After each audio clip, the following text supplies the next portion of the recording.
குணப்படுத்த முடியும். ஸோ அது வந்து அது மோஸ்ட்டா வந்து கொஞ்சம் பேரண்ட்ஸ்க்கு வந்து அந்த அளவுக்கு அவேர்னஸ் இருக்கிறது கிடையாது. மோஸ்ட்டா கேன்சர்னோன நம்ப சொசைட்டில வந்து இது காப்பாத்த முடியாது. அப்படின்னு தான் எல்லாருக்கும் ஒரு எ எண்ணம் இருக்கும். பட் ஆக்சுவலி வந்து கரெக்ட்டான ட்ரீட்மெண்ட் பிளஸ் அவங்களுக்கு அடிக்வேட்டான நியூட்ரிஷன், அந்த ஃபாலோ அப்ஸ் எல்லாமே கரெக்ட்டா குடுக்கும்போது, நெறைய பசங்க வந்து சர்வைவர்ஸா இன்னமும் இருக்காங்க. எங்களுக்கு தெரிஞ்சே அந்த குழந்தை வந்து சின்ன வயசுல மேபி ஒரு 6 மந்த்ஸ், 3 மந்த்ஸ் அந்த மாரிலாம் டயக்னோஸ் ஆன பசங்க கூட இப்ப நல்லபடியா ஸ்கூலுக்கு போறாங்க. அண்ட் தென் வந்து அவங்களுக்கு மேரேஜ் ஆகி அவங்களோட சில்ட்ரன்ஸ் அந்த மாதிரிலாம் கூட நெறைய பேஷண்ட்ஸ் எங்களுக்கு தெரியும். ஓ! பூரண குணமாயி ஆ இல்லற வாழ்க்கையிலே இருக்காங்க. இருக்காங்க. இருக்காங்க. ஸோ அந்த மாதிரி நெறைய சர்வைவர்ஸ் இருக்காங்க. பட் வந்து பேரண்ட்ஸுக்கு ஹாஸ்பிட்டல்ல பார்க்கும்போது கண்ணு முன்னாடி சிக் சைல்டு தான் இருப்பாங்க. ஸோ அவங்க அத பார்த்து வந்து கொஞ்சம் டவுன் ஆயிடுவாங்க. பட் சர்வைவர்ஸ் ட்ரீட்மெண்ட் முடிச்சு சம்வேர் தே ஆர் லிவிங். அவங்க வந்து எப்பயும் போல நம்ம ரெகுலரா எப்படி எடுத்துட்டு இருக்காங்களோ, அந்த மாதிரி தான் இருப்பாங்க. அது வந்து நெறைய பேரண்ட்ஸ்க்கு தெரியறதில்ல. அவேர்னஸ் இல்லங்கிறதுனால ரொம்ப பயப்படுவாங்க. மத்தபடி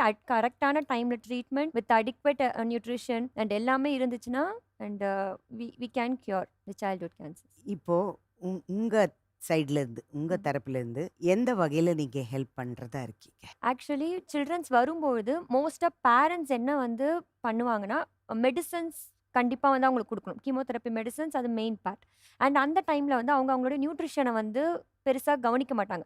சாப்பாடு அதெல்லாம் வந்து பசங்களுக்கு பெருசா கவனிக்க மாட்டாங்க. ஏன்னா கீமோதெரபி மெடிசின்ஸ் எல்லாமே பார்த்தீங்கன்னா, ஒரு ஒரு விதத்தில சில சைட் எஃபெக்ட்ஸ் குடுக்கும். லைக் சில மெடிசின்ஸ் அவங்களுக்கு வாமிட்டிங் இருக்கும். பசங்களோட ஃபுட் இன்டேக் ரொம்ப வந்து அ அஃபெக்ட் ஆகும். அந்த கோர்ஸ் ஆஃப் ட்ரீட்மெண்ட் அப்போ ஃபுல்லா. ஸோ அவங்க மெயினா வந்து மெடிசின் மட்டும் கான்சன்ட்ரேட் பண்ணி, நியூட்ரிஷன சில பேரண்ட்ஸ் வந்து அந்த அளவுக்கு அவேர்னஸ் இல்லாததுனால விட்டுருவாங்க. ஸோ அந்த மாதிரி சிம்ப்டம்ஸ் வரும்போது பசங்க இன்னும் வீக் ஆயிடுவாங்க. பிகாஸ் கீமோதெரபி மெடிசின்ஸ் பசங்களுக்கு இம்யூனிட்டி ரொம்ப கம்மியா இருக்கும். ஸோ இன்னும் அவங்க வெயிட் எல்லாமே ரொம்ப கம்மியா இருக்காங்க அப்படின்னா, இன்னும் அவங்களுக்கு வந்து அந்த ரிஸ்க் வந்து அதிகம். ஸோ வந்து அவங்க எந்த அளவுக்கு மெடிசின்ஸ் அந்த இம்பார்ட்டன்ஸ் குடுக்குறாங்களோ, ஸோ அந்த அளவுக்கு ஃபுட், நியூட்ரிஷன் இதுக்குமே வந்து அந்த இம்பார்ட்டன்ஸ் குடுக்கணும். ஸோ இந்த மாரி சில்ட்ரன்ஸ்க்கு இப்போ இந்த மாரி டயக்னோஸ் பண்ணிட்டு அவங்க பேரண்ட்ஸ்க்கு நாங்க ஃபர்ஸ்ட்டே வந்து எஜுகேட் பண்ணிடுவோம். லைக் எப்படி இன்ஃபெக்ஷன்ஸ் வராம ஃபுட் மூலியமா இன்ஃபெக்ஷன்ஸ் வந்து கம்மி பண்ணணும்.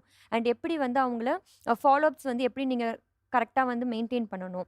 இது எப்படி வந்து அ சர்வைவ் அவங்களோட சர்வைவல் ரேட்ட வந்து பாக்குது. இது எல்லாமே சொல்லிடும். பிகாஸ் ரிசர்ச்சே வந்து என்னன்னா, if the patient is coming ஒரு நியூவா டயக்னோஸ் பண்றாங்க பேஷண்ட் அப்டின்னா, அந்த டைம்ல வந்து பசங்க நார்மலா இருக்காங்க. ஐ மீன் நியூட்ரிஷனலா வந்து வெல் நரிஷ்டா இருக்காங்க அப்டின்னும்போது, வென் கம்பேரிங் டூ ரொம்ப மால் நரிஷ்ட் சில்ட்ரன், ரொம்ப அண்டர் நரிஷ்ட் சில்ட்ரன்னா, இவங்க வந்து பெட்டரா வந்து அந்த ட்ரீட்மெண்ட் வந்து கம்ப்ளீட் பண்றாங்க. ஸோ அவங்களுக்கு அந்த மெடிசின்ஸ வந்து எடுத்துக்கிற கூடிய அந்த சக்தியும் சரி, அந்த ட்ரீட்மெண்ட்ட முடிக்கிறதுக்கான அந்த வீக் ஆனாலும் அகைன் தே கேன் அந்த மெடிசின்ஸ வந்து அவங்க அடாப்ட் பண்ணிக்க முடியுது அவங்களால, அந்த ட்ரீட்மெண்ட் அப்போ. சரிங்க மேம். ம். ஏதோ நீங்க சப்போர்ட் பண்றதா சொல்லியிருக்கீங்களா? அது எப்படி மேம்?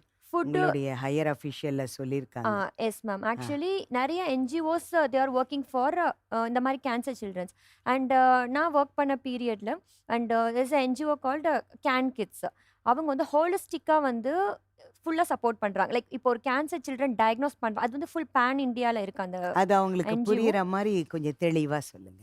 ஷூர். ஏன்னா அவங்களுக்கு அது நீங்க ஹை அஃபிஷியல் சொன்னதா சொன்னீங்கன்னா, ம். அவங்களுக்கு புரியாம இருக்கலாம். அது எப்படிங்கிறது தெளிவா புரிய வச்சீங்கன்னா, அவங்களுக்கு கொஞ்சம் அந்த உதவியா இருக்கும். Sure ma'am.